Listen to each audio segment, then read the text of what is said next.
കിടന്നാൽ പാസ്റ്ററാണോ പ്രധാനമന്ത്രിയാണോ കിടക്കുന്നതെന്ന് സമയത്തിന് വിഷയമല്ല, അത് അടിച്ചിരിക്കും. ഹല്ലേലൂയ. എന്താ ഇപ്പൊ വായിച്ചേ? The set time has come. ഞാൻ എഴുന്നേറ്റ് സിയോനോട് കരുണ കാണിക്കും. അതെ, ഞാൻ സെറ്റ് ചെയ്തിരിക്കുന്ന സമയം വന്നിരിക്കുകയാണ്.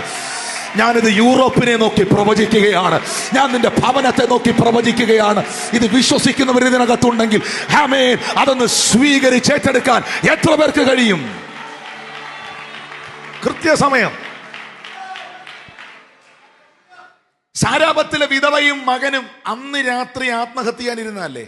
അന്ന് രാത്രിയിൽ കൃത്യമായ സമയത്ത്, കൃത്യമായ സ്ഥലത്ത്, കൃത്യമായ വ്യക്തിയെ ദൈവം അയച്ചു വിടുവിച്ചോ? റൈറ്റ് ടൈമിൽ, റൈറ്റ് പ്ലേസിൽ, റൈറ്റ് പേഴ്സണെ ദൈവം സെൻഡ് ചെയ്ത് ആ കുടുംബത്തെ വിടുവിച്ചോ? സമയം തെറ്റുകയല്ല കേട്ടോ.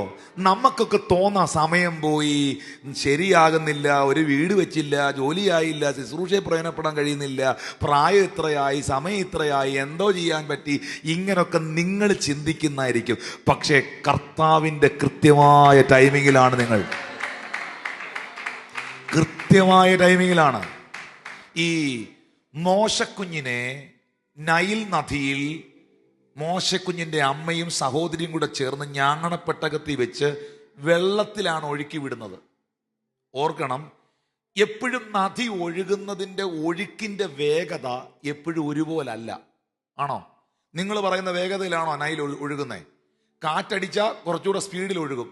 ചെറിയ കാറ്റാണെങ്കിൽ കുറച്ച് പതുക്കെ ഒഴുകും. കാറ്റില്ലെങ്കിൽ പിന്നെ വളരെ സ്ലോയിലേ ഒഴുകുള്ളൂ.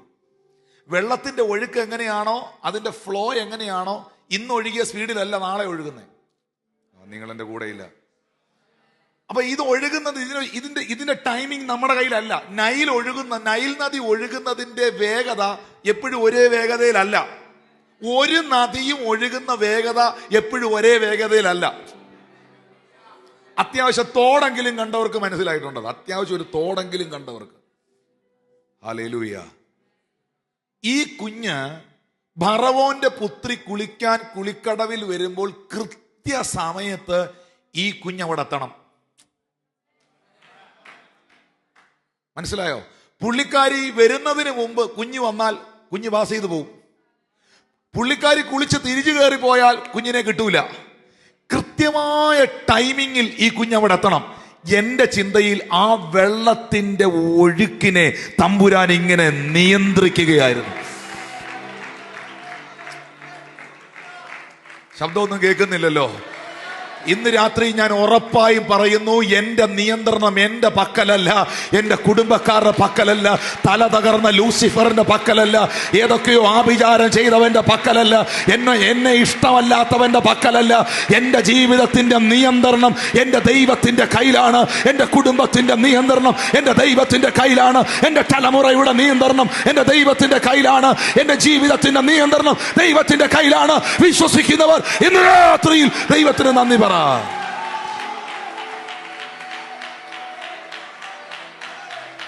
കൃത്യമായ ടൈമിംഗ്. യോഹന്നാൻ 5 നമുക്ക് കാണാൻ കഴിയുന്നുണ്ട്. അതത് സമയത്ത് ദൂതൻ വന്ന് കുളം കലക്കും. ആദ്യം ഇറങ്ങുന്നവൻ. ഈ ഫ്രണ്ടിലിരിക്കുന്നത് ഭരണകക്ഷിയും പുറകിലിരിക്കുന്ന പ്രതിപക്ഷമാണോ?